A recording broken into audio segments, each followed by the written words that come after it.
And this certainly has to be the most historic telephone call ever made from the White House.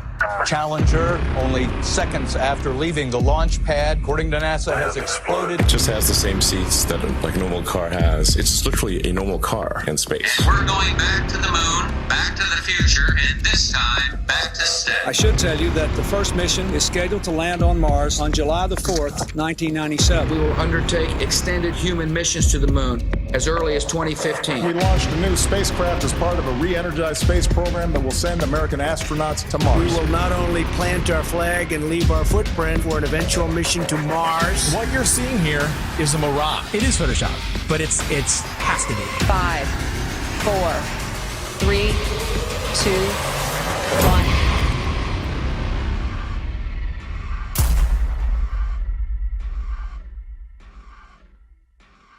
The one thing globe believers need to understand is that you don't just take the spinning ball Earth and flatten it out and put it back in the heliocentric model. Like it's just the only misfit planet and it's flat and the rest of the planets are round. No flat earther has ever said that. No flat earther will ever say that because it's not what we believe. The Earth isn't a pancake floating in outer space, and you will never hear a flat earther say that. And if you would ever actually take the time to study it for yourself or hear a flat earther through, then you would find that it's much different and things would actually make more sense. They've got the narrative controlled to where anyone that goes to search for this, they're gonna see pancakes floating up in space, and it turns people away. Or they see a snow globe out in the middle of space with water falling off the sides, and they're like, what is this? It turns them away. The mainstream agenda was to push their false narrative, all these hit pieces on flat Earth. 2016, 2017, that was pretty much the end of the YouTube era where we could actually find real evidence, real content. Any search engine, the algorithms are suited to their favor. You're gonna see all the hit pieces, you're gonna see all the stuff that's there to debunk flat Earth. So it's just, it's almost impossible to get the real information. YouTube played their part in it, and not just cherry picking which videos they wanted to show, but deciding whether or not they wanted you to subscribe to somebody. So on several occasions and with several different content creators, I'd press the subscribe button to then find out several days or several weeks later that I couldn't find that content creator, assuming they'd either been deleted or they'd been censored beyond belief. And of course they had been, because my subscription that was previously made was no longer there. And I know that I hadn't unsubscribed to anybody. And then resubscribing, you'd find again that down the line that the same things reoccurred. There's a major campaign by Google and YouTube and all of these corporate lying companies to discredit the flat Earth. Why do they have that disclaimer under every video dealing with the topic of flat Earth, that it is an archaic, antiquated, outdated model that the ancients used to believe in? Of course, the ancients were stupid. They didn't know how to build Gothic cathedrals, and they didn't know how to build cities and pyramids. The problem is, people that think that flat Earth is stupid think flat Earth is stupid because they're thinking of a stupid flat Earth. And they ridicule and make fun of flat earthers. It's absolutely ridiculous. Since 2015, the content providers for Flat Earth have had a living hell. We have been ridiculed, we have been trolled, we have been censored beyond belief by YouTube. It's really difficult to get the truth out there. YouTube controls the algorithm. Who owns YouTube? Google. These are these big corporations that came in and said, the flat Earth is getting way too big. People are finding this out. We don't want them to find this out. This will just completely destroy our agenda that we've worked so hard for. We're losing it because of our own technology that we created. So they had to get involved. Withholding information and knowledge is a form of control. Now, for new people coming into the subject, if you research flat Earth, the Google analytic will give you government hate propaganda against the flat Earth truth. If you go to Google and try to find anything flat Earth related, then the first thing that's going to pop up is the Flat Earth Society. And that is something that has absolutely nothing to do with this movement. In fact, it's a completely made-up organisation in order to deter anybody looking for some sort of truth. so that you'd first of all get to that page, you'd see these ridiculous accusations and this spinning disc illusion that's going upwards in space that I can assure you nobody believes in. If the globe model was as strong as they claim to be, then there wouldn't be so much concern with anybody talking about a stationary Earth model. Now, everything's fine in court until somebody walks in with a load of shit on you. Everything's fine until somebody out there has evidence that's going to prove you guilty. And that's when you start acting suspicious. That's when you start panicking. That's when you start putting damage control out there, which is inevitably what these bots are, what these trolls are on social media, and of course, the algorithms. This is just a new lie that was started in the 20s, and even before then, they weren't really teaching anything about the world and where we were. It was just common knowledge. One of the main arguments that globe believers come at you with is we've known for 2,000 years. Aristophanes figured it out with his sticks and shadows. Well, Aristophanes may or may not have been a real mathematician. He figured out the shape of the earth. That would have made him the Michael Jordan of mathematicians, but nobody ever mentioned him in a book until the mid-1900s. What's crazy is I've talked to some elderly people and they've told me that back in their day when they were in school, they didn't even learn about people like Copernicus or Galileo. Everything's up for grabs at this point. People like Christopher Columbus and any other figure in history could be totally false or created just for some sort of agenda. This is everywhere. We found somebody in Croatia. They said they were teaching flat earth through the 1930s. Most people think that this flat earth versus globe earth has been going back and forth for thousands of years. No, it has not. This is a brand new deception.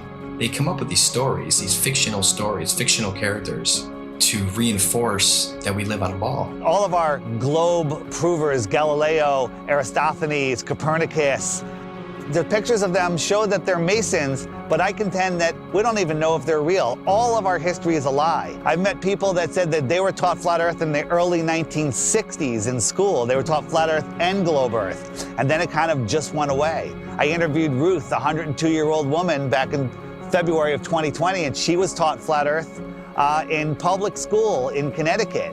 Tell me your name. Ruth Heath. Ruth, and how old are you today? 102. 102. So you were born in 1918. 1918.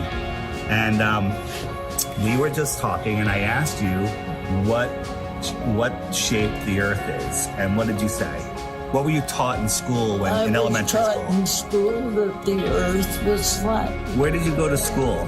Elementary school? I went to Spoogland School in Hamden, Connecticut.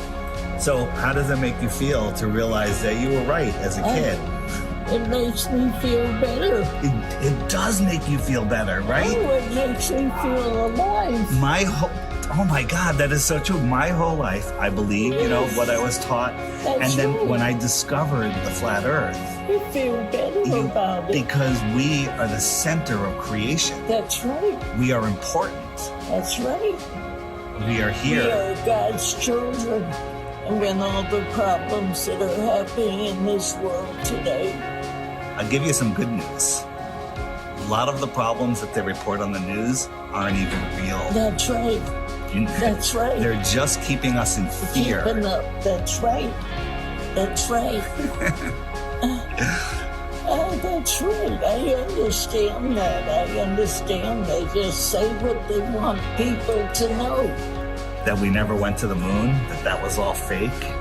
Is that right? That's correct. I saw that all happening. Yeah, so did I, and we all believed it, but that was just to reinforce that people to believe they can live on a ball, they could walk on a ball. It's such a lie. It's such a lie, but knowing the lie is like going to a magic show. I woke up. Yes. That's what we call it. We call it red. This is your moment of waking up. Oh. It's when you go to see a magician and you know how the tricks are done, and the magic no longer works on you, and you're free from the illusion. So knowing this is going to free your heart. Cry. Yeah, it's okay. It makes me cry. Happiness. Yes. Tears of joy. Yes. Thank you. All right, Ruth, give me a hug. Here we go. All right. Rockefeller seems to have a role in this. He started the General Education Board and continued being involved with the educational system. The fact of the matter is, the people that have been in control, they're in control now, and they're going to continue to be in control, whether they pass it down or change the name, whatever it may be. But yeah, I mean, whenever Rockefeller's name is tied to something, it's always something to question, that's for sure. That's a huge red flag for me, that they can come in and change everything we know, all of history,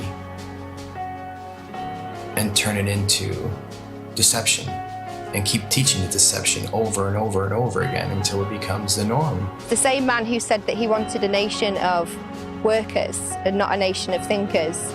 This was the same person who was found guilty of antitrust violations around the turn of the 20th century, who then went on to get his fingers in all of the education systems, of course with the promise of, I'll give you money, I'll make sure that your school has everything that it needs as long as you push these textbooks, as long as you push these narratives and you push these ideas. I'm going to give you a nation of workers and not a nation of thinkers. And that's exactly what we've become. Now, this should tell you something, why we can't talk about literally the thing that we're standing on. Why is that? Knowing that there is a creator, absolutely, that is one of the main reasons to hide this. But, you know, at the same time, it's nowhere near comparison when 1 billion people find out that there's more land. It's about hidden land. I think there's possible they could be hiding land in here somewhere with us. And I think that the Antarctica Treaty is very, very, very sinister, and there must be something else going on.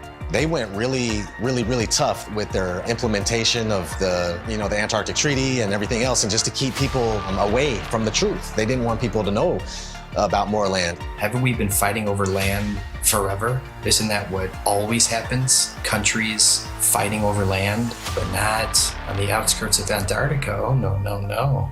No fighting there. They're all in agreement. You can't go there.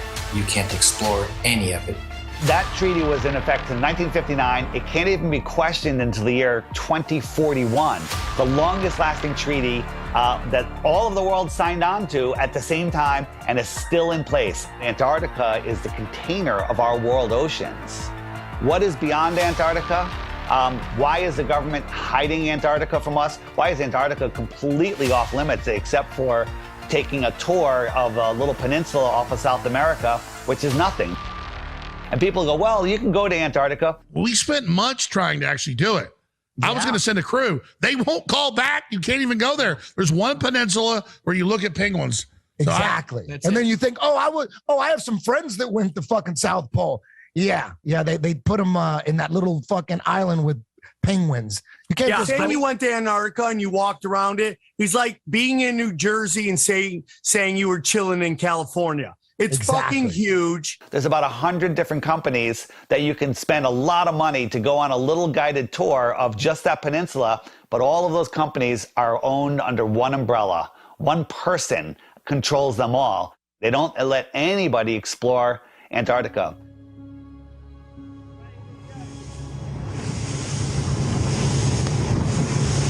Will be a fucking international headline in about 5 minutes.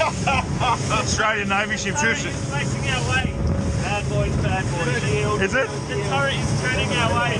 The turret's turning at us. Boy, we should hide Adrian in case they think we're right.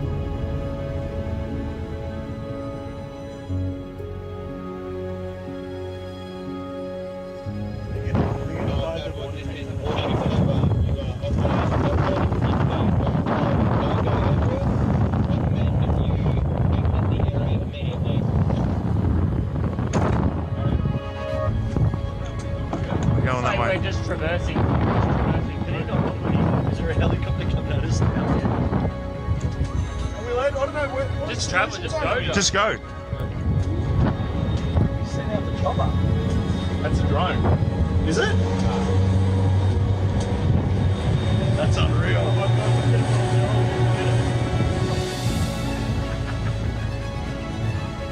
When people say, why the lie? One of the main answers is they're hiding more land. What if we can truly become free. The whole reason for this is because of more land.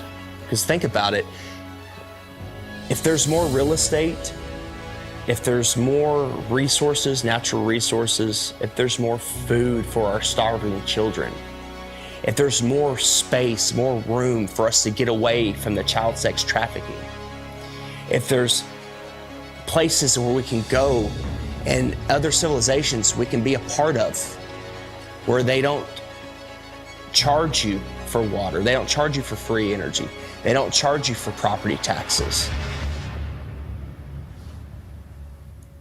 What if there is more land? Nobody can go explore Antarctica, period. Because if humanity found out there's more land, then the heliocentric theory is gone.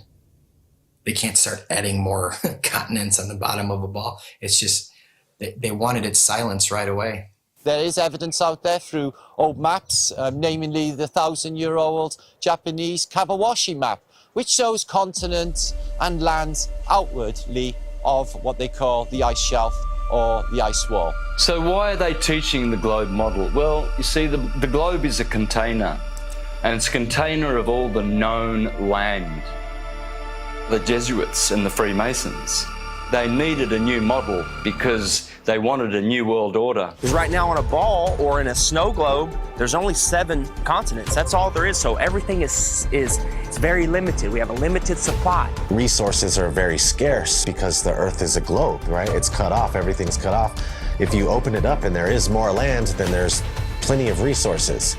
More land means more resources. Well, that's huge if they're hiding something like that. There's a scene in The Truman Show where Truman is like, I want to be an explorer when I get older. I like to be an explorer, like the Great Magellan. Oh, you're too late. There's really nothing left to explore. Imagine if there's like all these beautiful places to explore still, and finding out that there's all this land, it just opens up the door for discovery again. Have you ever heard of the eyewitness testimony written in the books, The Iron Republic, The Smoky God, Worlds Beyond the Poles? In the late 1800s, there was a series of articles written in Florida Magazine about a politician that was tired of what was going on here, got a big ship and a crew, was exploring Antarctica, and he found a passageway through, and he popped out into the ocean, was lost for about a month. Finally, they found land with a city, and they pulled up, and it was a very advanced, quite different civilization, and very friendly, and they stayed there, and he writes about all the experiences he had there. In the late 1800s, they were talking about more land beyond Antarctica. Remember, the word extraterrestrial means extra land.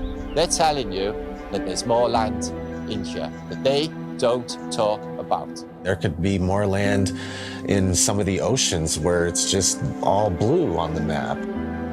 Nobody knows. You're not cruising around on big ships or flying over it on planes and looking, you know, nobody's out there charting anything. Have you heard of such a thing as no-fly zones?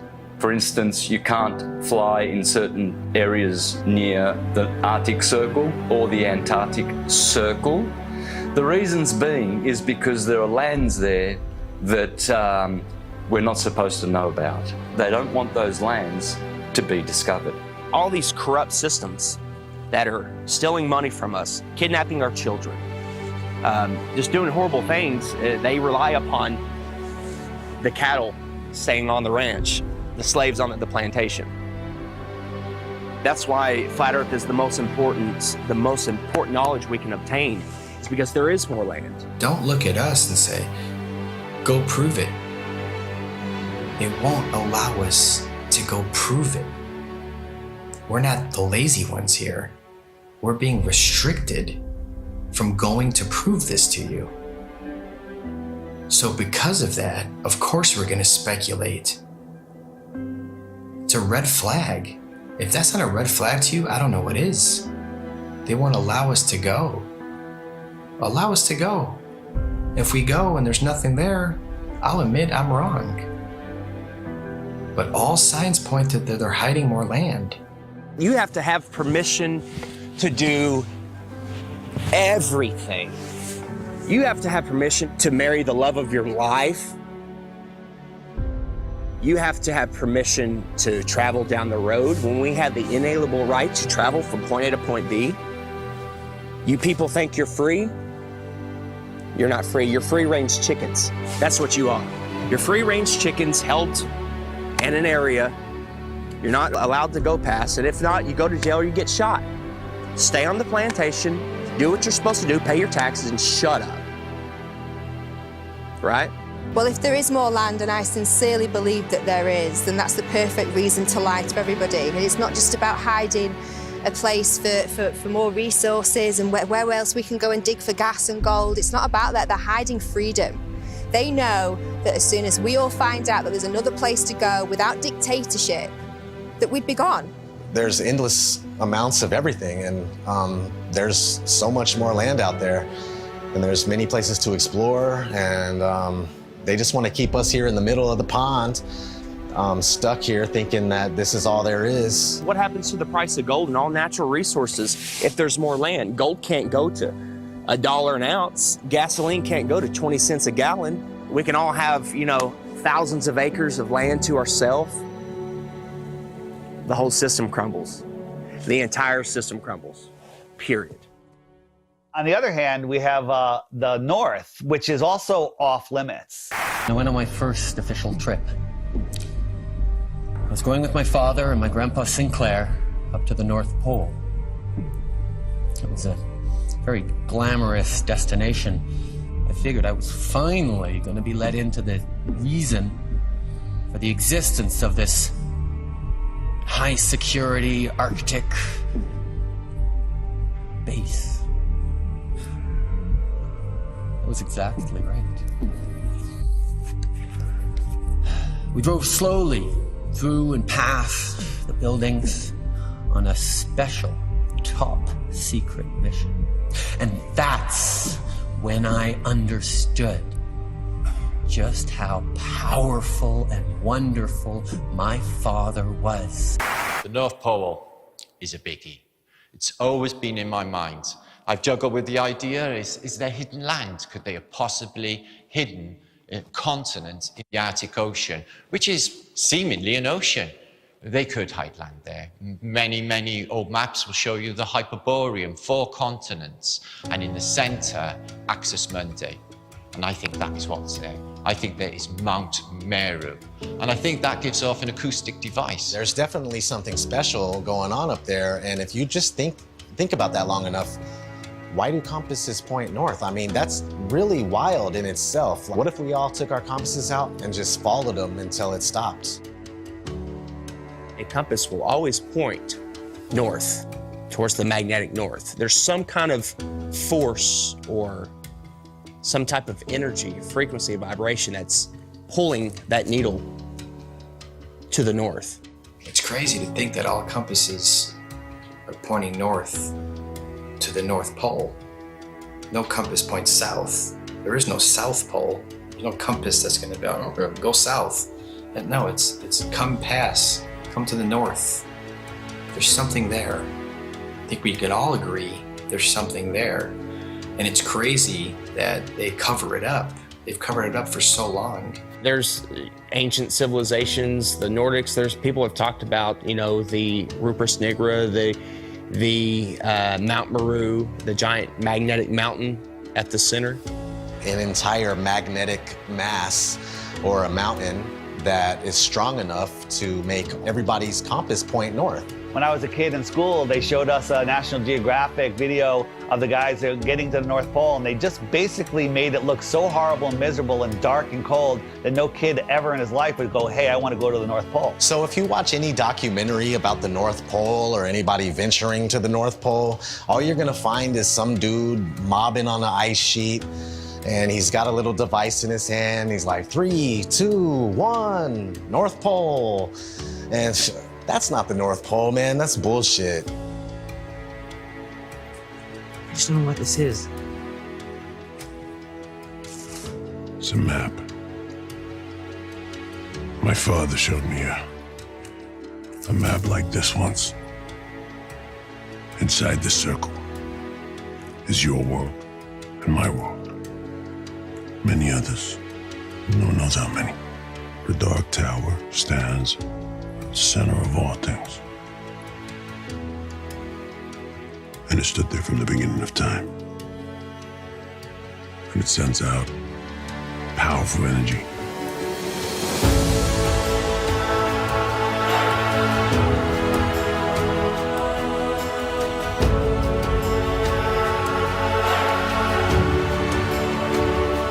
I think that there's possibly a North Pole hole, part of the electromagnetic torus, which gives off a green light, which you see as the Northern Lights. The North Pole is the center of the Earth. It is a hyperbola. Because we live in a toroidal field solar system, there must be a plane of inertia intersecting it in the middle, and there must be a hyperbola, hourglass, in the middle. In the Srimad Bhagavatam, Canto 5, it calls this Mount Meru. And why are we not allowed to go anywhere near there? Well, simply because you cannot go there. It is a magnetic toroidal hyperbola. Therefore, there is no way that you can fly anywhere near the North Pole in the center of the Earth. Admiral Richard Byrd said he found more land in the north as well as the south. There's a book called The Smoky God of a father and son that ended up finding more land in a race of giants with technology beyond your wildest imagination. Cartographers have charted, maps with land in the center, where all compasses point. There's just a lot of evidence pointing to more land. So yeah, 100%, I would put my life on it if there's more land at the north. It's just as heavily guarded as the south. Can't like go check the north and yeah, let me go check. I'll take some pictures and videos and come back. You're not even gonna get that close. You're gonna be turned around, the same as the south. All the way up until the 1600s, they had 4 land masses around the North Pole region. And right after the 1600s is when it slowly started disappearing until finally it was all gone. And you can verify this for yourself if you just go back before the 1600s and look at maps of all sorts. You'll see these land masses on each one, and then sure thing, these land masses just started being deleted from history. So what are they hiding at the North Pole?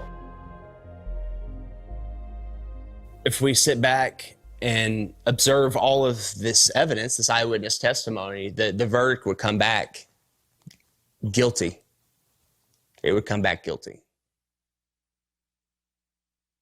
Okay. You are moving 1,000 miles an hour as Earth rotates.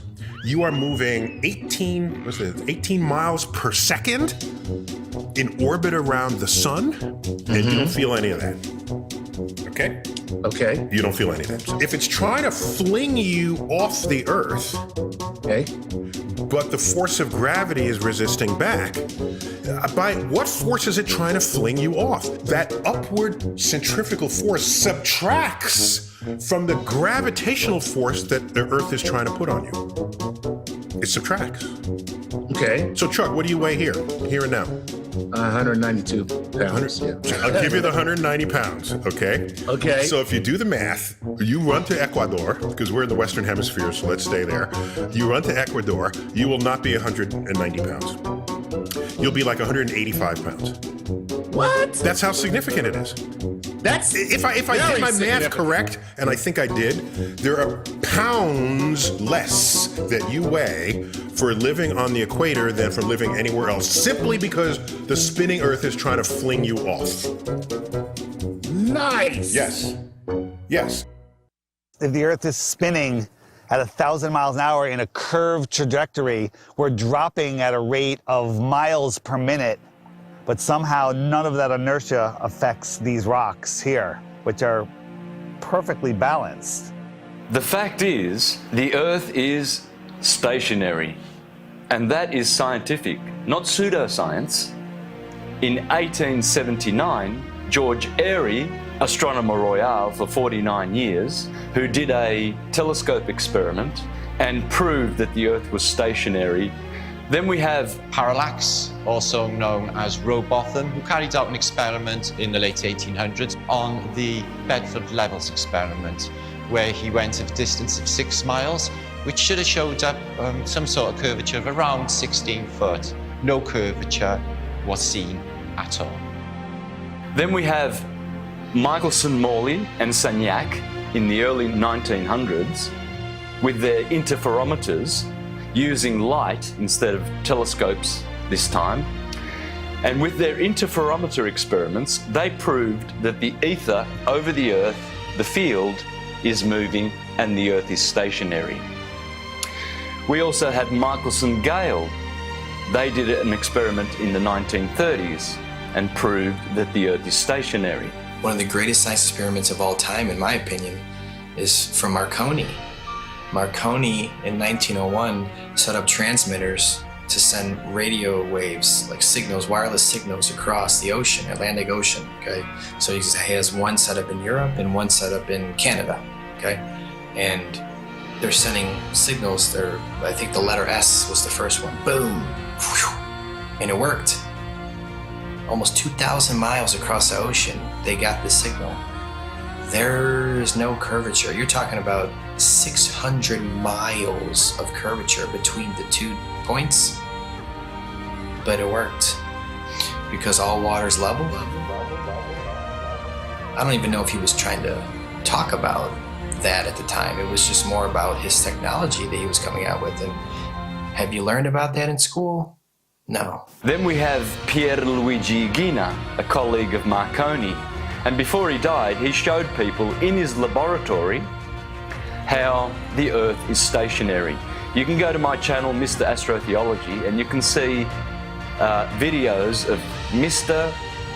Pierluigi Ghina proving in his laboratory with strobe lights how you can prove quite easily that the Earth is stationary. Every scientific experiment throughout time looking for axial rotation or curvature has proven the opposite. They don't teach this in schools. Any observation, when you go outside on a calm morning, you can see a perfectly glass lake.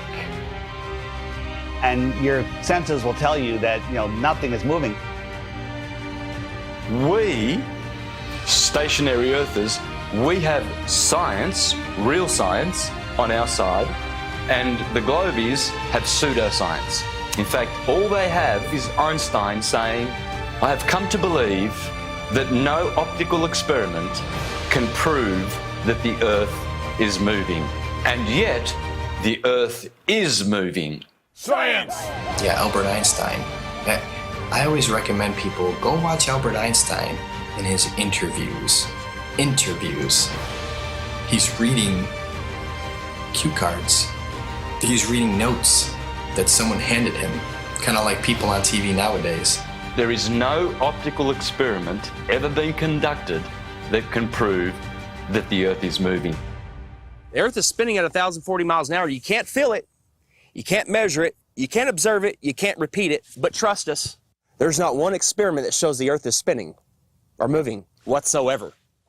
There is, however, an experiment that was proven in Behind the Curve.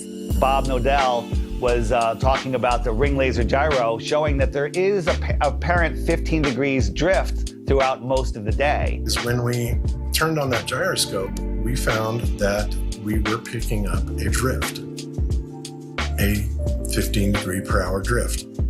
And this was taken out of context. It was later, the experiment was done at a higher altitude and it showed a different rotation speed, which absolutely proves it's not the Earth that's moving, that it's the ether that is spinning above us. Netflix is mainstream. Netflix is the alternative mainstream narrative. Netflix can't go against the grain. They'll lose their contract. A documentary, like a mockumentary. I'm sure someone watched our movie and was like, whoever made this movie is a government shill, and they're just trying to hide it. Netflix is in on it, trying to hide it. Yeah, he accidentally proves that the Earth is round. It was the biggest mic drop. It was the biggest mic drop. And I love that you kind of cut it. The thing is, we have technology that is outrunning their lies. Now we have time lapse. Ooh, imagine that. We have time lapse where we can point at the sky and year after year, day after day, hour after hour, the sky's spinning.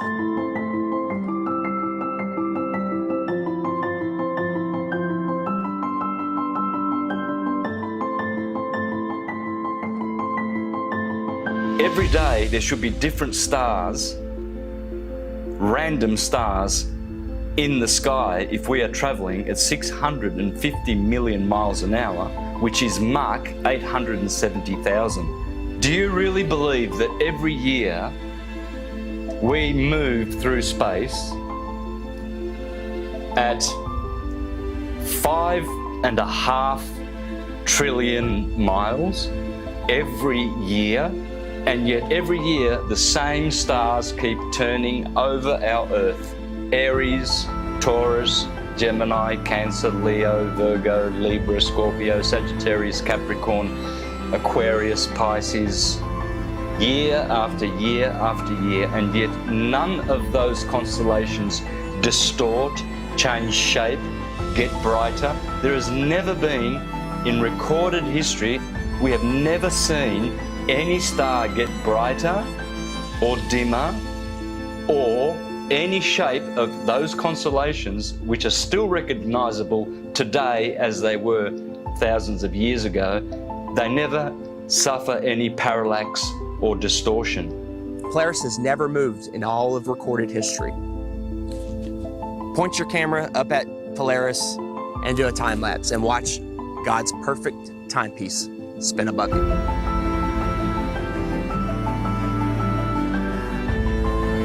And we move 5,694,000,000 miles through space every year. Congratulations to you if you believe that. It's called education, indoctrination, and dumbing down.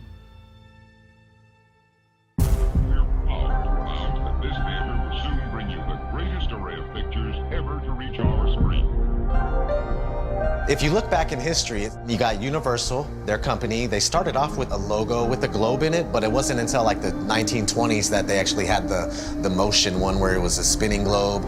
And they actually had an airplane in the early ones, like leaving a chemtrail that said Universal, which is kind of funny. Nobody has been high enough to even see what it looked like. They were definitely trying to instill the image of a globe in people's heads because obviously early on in the movie industry, they were one of the most popular companies to make movies, so people were going to the theater and seeing this globe. So they're showing you a globe before every single movie to program your mind. They were showing this globe before they even went up there to see what it was. I think the first man ever to go up and check is Picard going up there. I mean, that's a story we're not taught in school. From the practical point of view, Professor Picard's experiment is of the highest possible importance. These timelines, these dates, these are facts. We got Auguste Picard coming out in the 1930s in an actual publication by a science journal saying that the Earth looks like a flat disk with an upturned edge. Besides Universal programming you, you had Walt Disney programming you with space documentaries for almost 15 years straight. Some pretty crazy propaganda in the 1950s. There was one called Man in Space. He's talking about taking men to the moon in a rocket. And then if we cruise on, we got Richard E. Byrd. He goes on Longines chronoscope and he's sitting down and he's telling people. Strangely enough, there's left in the world today an area as big as the United States that's never been seen by a human being. Shortly after Richard E. Byrd did that interview, they put the Antarctic Treaty in place. And then 1 year later, NASA is established. Almost 0 hour at Cape Canaveral, and enlarged 16mm pictures show a monkey specially trained and conditioned for voyaging in space. 2 monkeys had been selected for the job. They called them Abel and Baker, A and B, of course. In fact, the monkeys came down safely near Antigua. Reported none the worse, after blazing the trail for human space travel. They come in and they're the gatekeepers for your mind. Like, they're making sure that people think that they live on a spinning ball, and that's their sole purpose, that it has always been their sole purpose.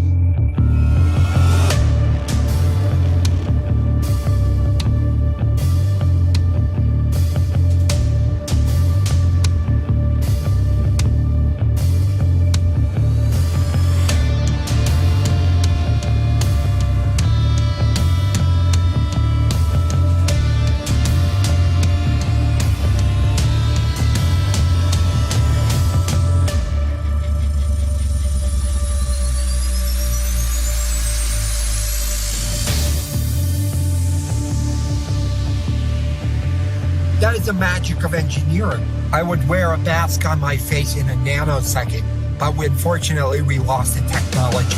It can take days, even weeks, to produce just a single image. The dazzling final results, enough to keep us all dreaming.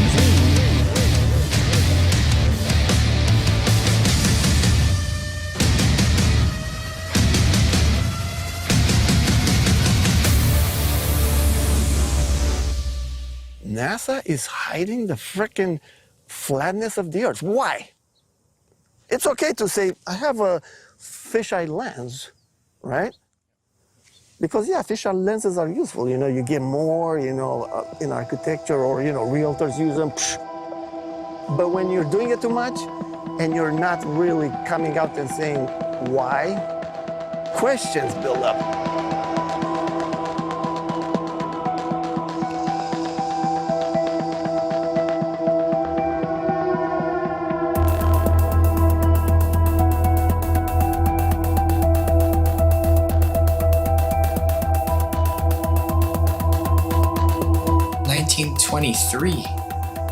A fisheye lens was invented.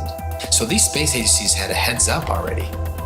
And the fisheye lens was originally, I think, $27,000 to purchase. And this is in 1923. I mean, today that's about, what, 100 grand, 200 grand equivalent in cost? And people would tell me, Hibbler, I'll give you that. NASA is a lying government entity, right? But what about Red Bull? Red Bull's just an energy drink. And I saw Felix Baumgartner jump out of a space capsule. Flat Earthers did a great job of debunking that. Of course it's a fisheye lens, it's not even a question. What most people don't know is that Neil deGrasse Tyson, the science priest of modern day, that everybody loves and they listen to him. Oh, he's so smart. Well, he is a smart man in the sense of he knows that we debunked the shit out of that. And that dude who jumped out of a perfectly good balloon, Felix Baumgartner, edge of space jump. Now, I don't, it's fine. He wants to, I don't have a problem if he does it, but the honesty of it would greatly diminish what I think people thought he was actually doing. And not only that, they made sure to photograph him standing there with a really wide-angle lens, which curves horizontal lines. So in the photo, you see this curvature of Earth's surface, and he said, wow, he's in space, look at that. No, he's not. At that height, you don't see the curvature of the Earth. You just don't. That stuff is flat.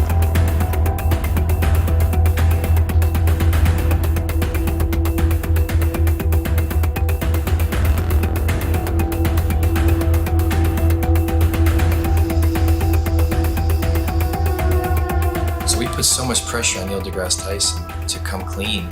He had to.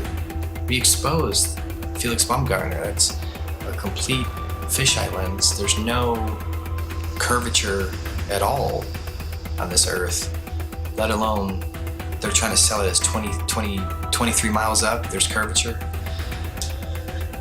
Even though people will sit there and swear they saw curvature out of an airplane 10 miles high. Yeah, okay. So your priest Neil deGrasse Tyson admits 23 miles up, no curve. How do you feel about that? All right, maybe you say that's no big deal. Okay. Even though Felix Baumgartner himself said he could see the curvature of the Earth. It's almost overwhelming. When you're standing there in a pressure suit, the only thing that you hear is yourself breathing. You can see the curvature of the Earth. You can see the sky is totally black. You can see the curvature of the Earth. You can see the curvature of the Earth. You can see the curvature of the Earth. That's 120,000 feet, 4 times higher than most passenger planes fly. So that should make you go, right away, what's going on here? Who's lying, right? But you don't think there's an agenda here? You don't think people are lying here?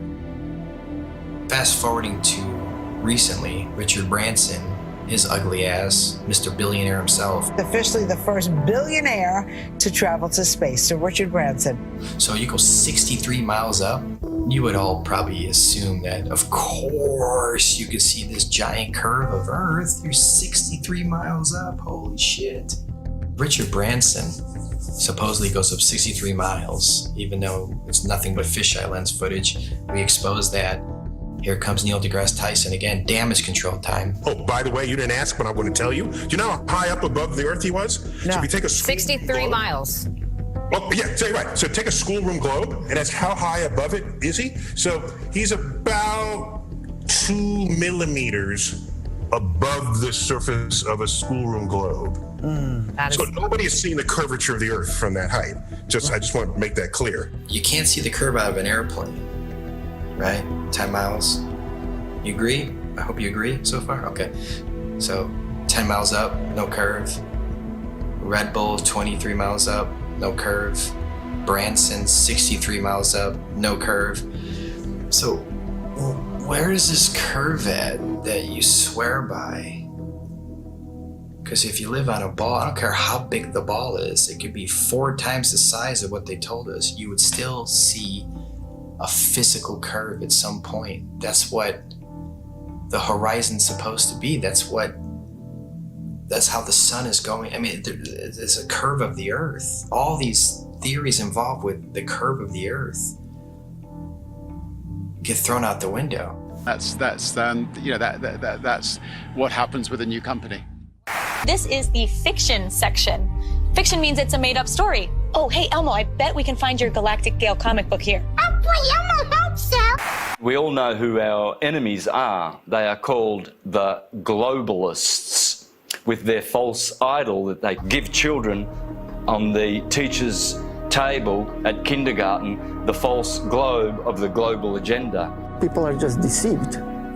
I mean, I grew up from kindergarten. There's a globe. My kids, they graduated from kindergarten and it was a freaking globe. They gave them a globe at graduation to take home like an inflatable beach ball. And I was looking at that thing going, oh my God. We are taught that the Earth is a ball before we can talk. In school, there's a globe in the class. One of the first worksheets we get is a sheet on the orbits of the planets and the sun. And I actually still remember that sheet. I did it, I got it right, I was so proud of myself. Sesame Street has astronauts on, Disney. It's all globe programming. So your entire world belief is around this. And if you think about it, they've gotten us at a very, very young age with the lying. Before we have any critical thought, the capability of thinking for ourselves. They teach us lies from the very beginning, from Tooth Fairy, Santa, dinosaurs. With Santa, for instance, I mean, we're taught this lie, you better be good. We need you to stay in line and be good. Don't be naughty, be nice. You want to be on that nice list. Santa will come and bring you these material gifts, and then fast forward, you find out Santa isn't real. For 5, 6, 7 years, however long the lie went on for, you've been conditioned a certain way, to act a certain way, so you'll fall in line. You'll do exactly what mommy and daddy tell you, what the teachers tell you. And when you realize that lie, it's subconsciously, you're taught at that point, it's okay to lie. It's okay to lie. It's okay to accept lies. It's okay for people to lie to you. It's okay for you to lie. So the whole world is a fucking liar. Everyone's a fucking liar now because they were taught at a very young age it's okay to lie. They get you with these lies of Tooth Fairy and Santa at a young age. So when you're an adult, you can't tell the difference between a lie and reality. And when you do find out it's possibly a lie, oh, it's okay. You're subtle. You're passive. You allow the lie because you're used to, it's okay to lie. You've been conditioned your entire life. It's okay to lie. It's okay to be lied to. So when the lie comes out, people are just like, okay, whatever. Got to turn on my Fox News. Got to go to the bar. Got to go watch my football. Give them bread and circuses, and they will never revolt. When people hear about Flat Earth, when I talk to them about it, they think it's the dumbest thing ever. They think I'm uneducated. They don't realize that they don't know what they're talking about. And people say, well, what about ships over the horizon? You explain that. What about sunsets? You explain that. What about seasons? You explain that. And then they throw their hands up. They go, well, why does it matter? What difference does it make? I still have to go to work tomorrow. That's right where they want you. They want you working in your slave job. They want you obeying orders, doing what you're told, and living paycheck to paycheck, and just not realizing where you are. The truth is, we're not spinning out of control, lost in space, where an asteroid could take us out. They want us believing we're running out of fuel. They want us to believe we're running out of food, when anyone can go and get a seed, stick it into the ground, water will fall from the sky and food will grow out of the ground. There is no shortage of water, food, space. Every American family could have a half an acre in Texas and the rest of the country would be empty. They're lying about everything. You let your kids get raised and taught by other people that you don't know what they're learning. Everybody's disconnected. There is no harmony or anything going on with human beings. We're all scattered, disconnected, and pretty much what they're doing with teaching us this whole lie about the Earth being a ball, and you're flying through outer space, and dinosaurs used to roam the Earth, and if these powerful beings can get wiped out by a comet, then what are we gonna do if a comet comes? We're done. So the heliocentric model not only manages to keep us all completely worthless floating amongst the stars in space, but it also keeps us in fear that we're either going to knock into something in the future, or there's going to be something that then bangs into us that causes some sort of horrendous collision and we're all going to die, or maybe, you know, some cartoon satellite has found another planet where there could be like flesh-eating monsters on there, and it's, you know, some sort of crazy shit that they throw down your face and try and say, you know, this is, as well as everything else that you're scared of, keeping your house, keeping your health, keeping your family together, there's also a chance as well that some rock may fall from the sky and kill you tomorrow. Another thing people don't know is that not only in 1920 did Rockefeller change all the textbooks and come up with his own agenda of what they want you to know, but there was a man named George Lemaitre. I felt like, you know, Einstein passed the torch to him or something. They were good friends, apparently, and George Lemaitre was a Catholic priest. Yeah, a Catholic priest. And in 1920, he said, hey, we came from a Big Bang. It's all about 1920 was a crazy year, huh? 1920, they said we came from a Big Bang. We exploded from nothing. Well, how do you prove that? Well, no, you can't, but that's what was stated. So here's this Catholic priest where, in my opinion, they knew that even though non-religious people knew the Earth was flat and stationary, they were trying to group, just call flat earthers at that time. They're flat earthers, they're all religious people. So let's bring forward a Catholic priest. Look, he's not a scientist. He's not government, he's a priest. He's Catholic, he's holy. This is brand new.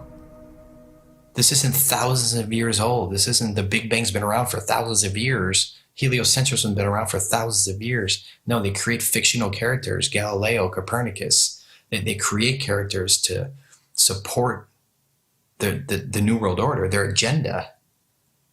The way they change the entire school system and structure of what we know and all the information and knowledge that we obtain. If it's false, then yeah, they got their goal. A nation of workers, not thinkers. No one thinks. What's the circumference of the globe? I have no idea. How fast is it spinning at the equator?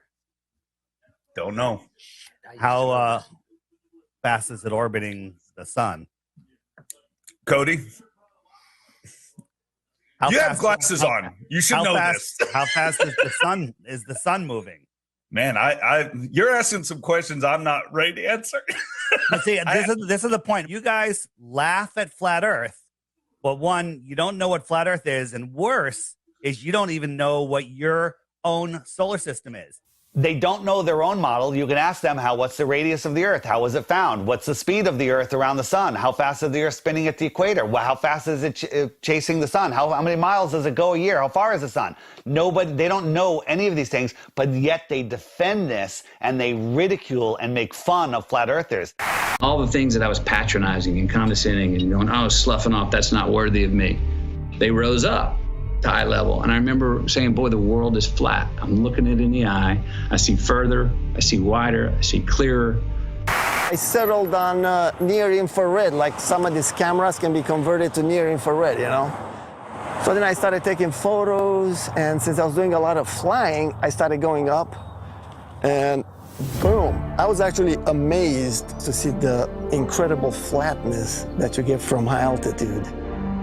Everywhere I looked, there was like clues that the Earth is flat. And I was like, this is blowing my mind. Everywhere I looked, the Earth is flat. And NASA is lying about the curvature. So I said, something is eerily wrong over here, man. When I saw across the Gulf, right off the coast of Texas there in Louisiana, I was flying to Orlando, and I saw all the way out in the distance, and you could even see the rays of light at a different angle. That tripped me out. But if you really go up high, then you realize, oh my God, the Earth is extremely flat. This would be impossible on a globe. There is no 8 inches per mile square. The equation for curvature of 8 inches per mile squared has been debunked over and over again. The flat earthers with their P900s and their P1000 cameras are constantly seeing things way off beyond the supposed curvature of Earth. In fact, many tests have been done with lasers, cameras, filming mountain ranges 300, 400, 500, 600, 700 miles into the horizon, which are visible and shouldn't be visible if we were living on a globe. This is how much distance he covered with his camera, and he could see from here the Rocky Mountains. There you go.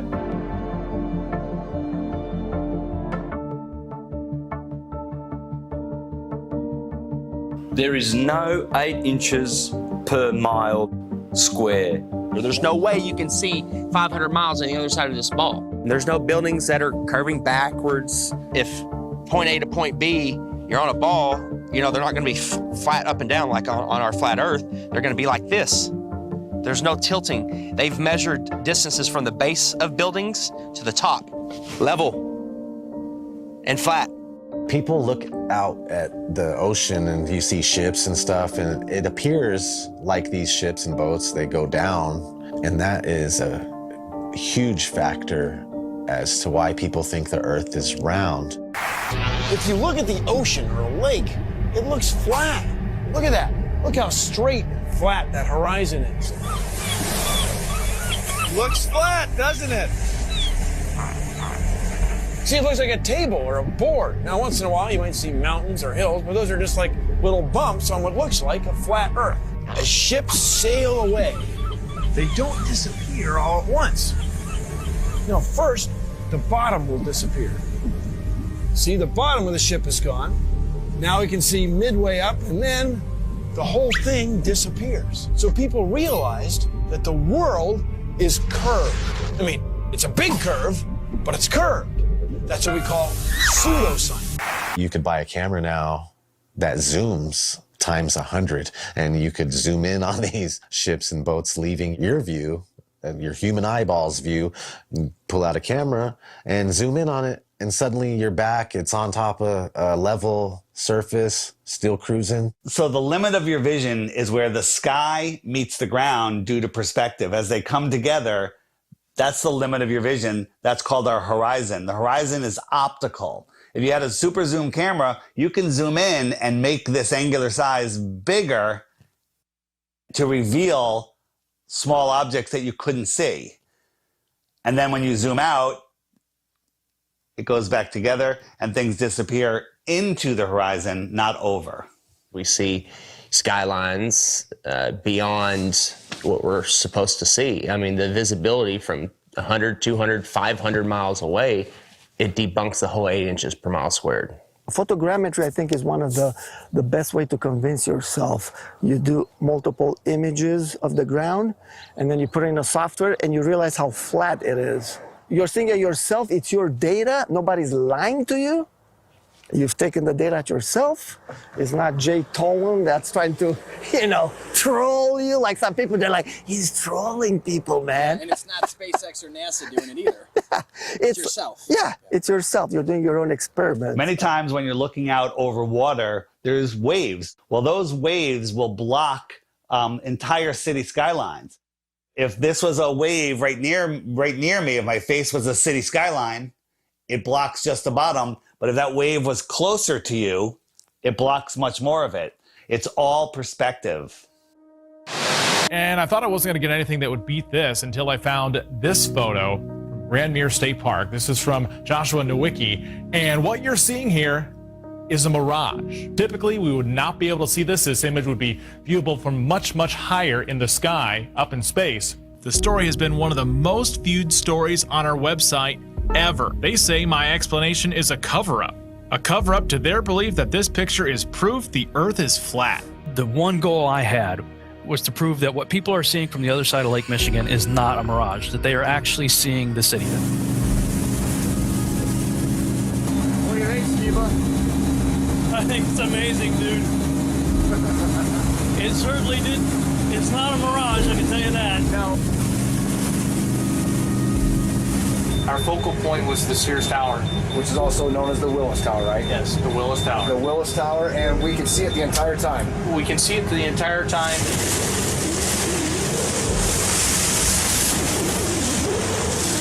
That's not a mirage.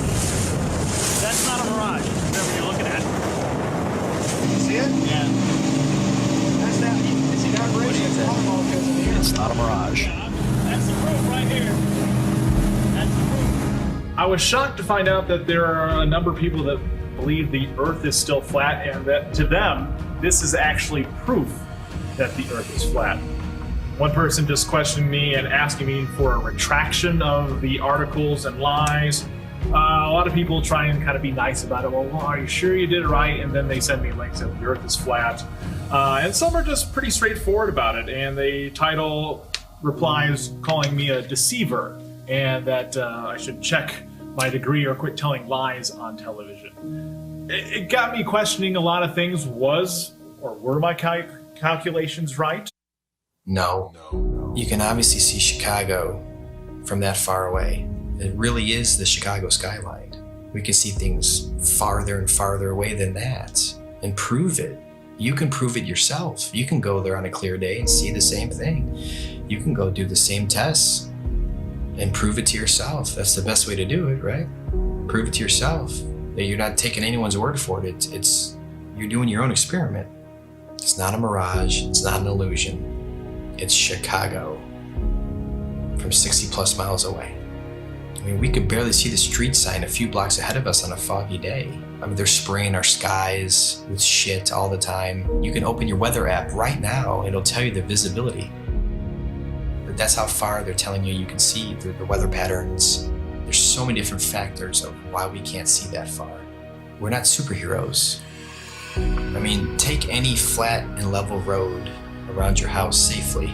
Test it out, make sure it's level. But you take your camcorder and you bring it all the way down to the ground, and you zoom in and you see all this distortion, and it kind of vaporizes, and globe heads want to act like this bridge is bending around a curve, and there's the curve. It's like, no, it's an optical illusion. That's all it is. This has been replicated many, many times. There is no curvature. Stop fooling yourselves. That even something like the sun, when it goes across this huge plane, it sets and it disappears due to perspective. So you're seeing it come and go on such a vast plane. It's so huge that the sun could come through and go so far away that it just goes out of your view and behind so many false horizons, i.e. mountains, trees, forests, city buildings, just really tall things. Keep in mind, the sun is much smaller and close.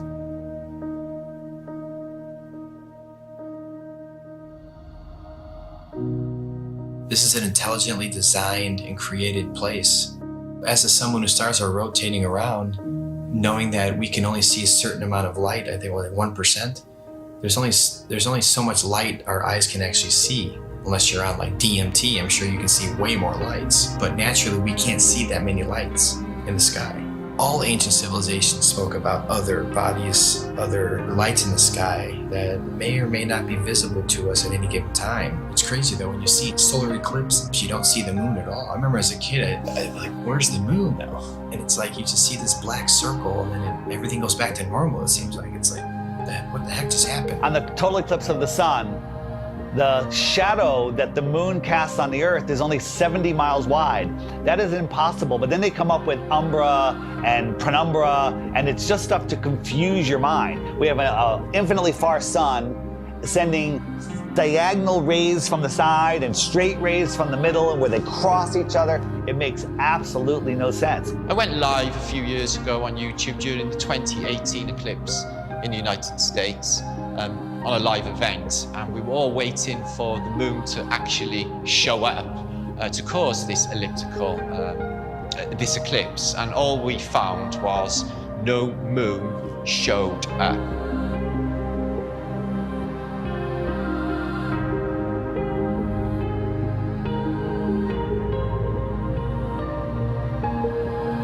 So that blew my mind, to think that there was actually no moon visible, yet this effect of the sun literally being covered by an object I had witnessed. Why can't we see the moon approach the sun, eclipse the sun, or exit the sun? And we don't. We just see a black circle eclipsing the sun. We never see it next to the sun. Now people say, well, it's because the sun is so bright.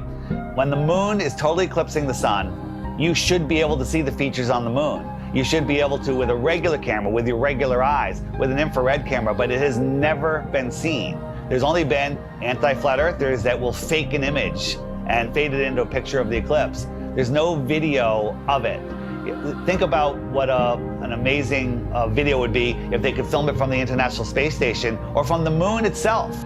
Never happens, because I don't believe the moon that we see is what's eclipsing the sun. There's lots of ancient mythology about other dark bodies. There could be anomalous bodies up there. They're not actually visible to us. A celestial body that we perhaps can't see, because there's on the spectrum of light, we can only see 1% of all the light rays, gamma rays, X-rays. We can't see these certain frequencies and energies and lights. What happens is the sun is eclipsed by the so-called moon, but it's not the moon, it's actually the north node. There's been, times documented in the past where there's, this eclipse, and the moon's supposed to be eclipsing, and there's no moon anywhere in the sky.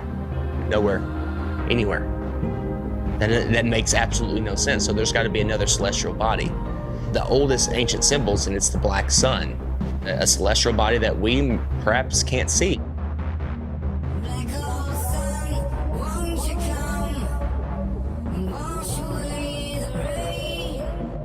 A lot of ancient civilizations always spoke about a black sun. It's like, why are they talking about a black sun for hundreds, if not thousands of years? And that information now is turned into, oh, the black sun is an evil thing. It's like, well, yeah, of course, that's what they're selling it. They're selling it to you as an evil thing to stay away from it. They already don't want you to like the real sun in the sky. They push it so far away. They want you to not care about it. There's a reason it's close to you. There's a reason it's here for us. There might be more suns and moons on the outskirts of Antarctica, on the outer lands. There might be more suns and moons. There might be more suns and moons in our world here, but we just can't see it. And you talk about the seasons itself. Seasons prove the Earth is a stationary plane with a local sun. When the sun is circling over the Earth over here in the Tropic of Cancer, these people here, they have summer. But 6 months later, the sun is over here. It's going around over here. So Australia down here, and South Africa, and South America, now they have summer because the sun is local. It's not 93 million miles away. And the sun and the moon revolving and springing into the center seasonally and then springing back out again. This makes perfect sense than a spinning ball hanging on an invisible skyhook at a degree of 6.66 of a supposed axis, which tilts the Earth. People need to stop defending a theory that they were taught in kindergarten. So at sunrise, every sunrise should be arctically cold, because that is the most severe tilt possible. And to make it worse, in the northern hemisphere, in the helio-nonsensical model, the sun is 3.5 million miles farther away in our summer. But when the sun shows up on the horizon, I can feel the heat on my face immediately. I can get a suntan in June. But in December, at solar noon, when the sun is at its highest point in the sky, I can look up at the sun and barely feel the heat on my face. And also, it's 3.5 million miles closer. The whole tilt thing doesn't make any sense. And when the sun is on this side, it only illuminates this part of the Earth because it's local. And this part is dark, that will be night. So it's quite easy to understand day and night and the seasons and explain them on the flat Earth than it is with the globe model. The sun, moon, and stars are rotating around our heads like a perfect clock, and it goes out of your view as taking the light with it. This is an intelligently designed and created place. The sun does move about 15 degrees per hour through the sky, but when it gets close to the horizon, it kind of stops and it stays there and it moves at a different speed. I filmed this several times with my drone. No humidity and not over water. And it'll just stop and sit there. And then it kind of just fades away as it goes into the distance. But at the same time, because of perspective, I have friends that were down at the beach that saw the sunset 10 minutes earlier from the bottom up. And that's simply because they're looking across a span of water that has a hill with trees, a tree line on it, which is hundreds of feet over their heads. But from their point of view, it's at eye level. And as the sun moves away, it just gets eclipsed by the tree line, which they think is eye level, but it's high up in the sky. Water. It's always flat, always level. So starting at the northernmost point, as far as I can get, of Lake Michigan, and then traveling south, you can see that red line here, that the body of Lake Michigan is 574 feet above sea level, and it's level. There's no change in elevation, there's no curve. This cross-section shows what an undisturbed body of water looks like, and that's level. We know that to be true. There's three properties of liquids. They have mass, they take up space, and they always take the shape of their container. The physics of water is to find and maintain level. So if it's in a cup, to this lake behind me, to the seas, to the oceans, that's why I call it sea level, because it's flat and level. No matter who tries to sell you the idea that water's curving over a ball, it's just not happening. That's the number one proof right there, just water alone. Water alone proves that the Earth is flat, because water always finds and maintains level, period. Water does not curve. In its temporary state, it's finding its level. Once it hits the ground and finds its level, it remains level. I never even thought of the idea of water maintaining its level, and that alone just was like mind-blowing. Like, absolutely, water has to maintain its level. Like, it's always, if it's calm and there's nothing going on, you know, it's, you look at a lake, it's just chilling flat. It has to be. It can't curve. There's nothing you can say or do to ever show water bending or curving. Water needs to be contained. No matter what you do, it's going to remain level. The flat Earth proves beyond a shadow of a doubt the existence of intelligent design, a creator. And we are all important in the center of the universe. Yes, it is absolutely imperative that we know that there is a creator, that the sun, moon, and stars revolve around us, that we have a purpose. We are at the center of the universe. I didn't become a millionaire until I realized I was at the center of the universe. Now I have a purpose. Once you understand that you are at the center of creation, everything changes. And basically, we're unplugging from the matrix. We're unplugging from the heliocentric system. And when you do that, the rulers of this world, you unplug from them. You stop feeding them what they need. They want your fear energy. They want your labor. They want everything from you. And people unknowingly just keep giving it to them. I don't want my children to be lied to, and I don't want my grandchildren to be lied to either. So if this is going to stop, it starts with you and I. You know, they inherit all this stuff. You go to school and they teach you. When I was in grad school, man, I was shocked that most of my classmates were not really interested in learning. They were interested in passing a class. On the one side, tens and tens of scientists proven that the Earth is stationary and we have nothing on the globe side, so the Earth is stationary. No one thinks how easy it is to do this, and they pulled it off, unfortunately. But we're here now to completely reverse this, and people hate on us from the left and from the right. Everyone hates on us. Like, shut up with your flat earth stuff. It's not important. It's the most important thing. It opens the door for everything else. You want to know the truth? You have to know where you live.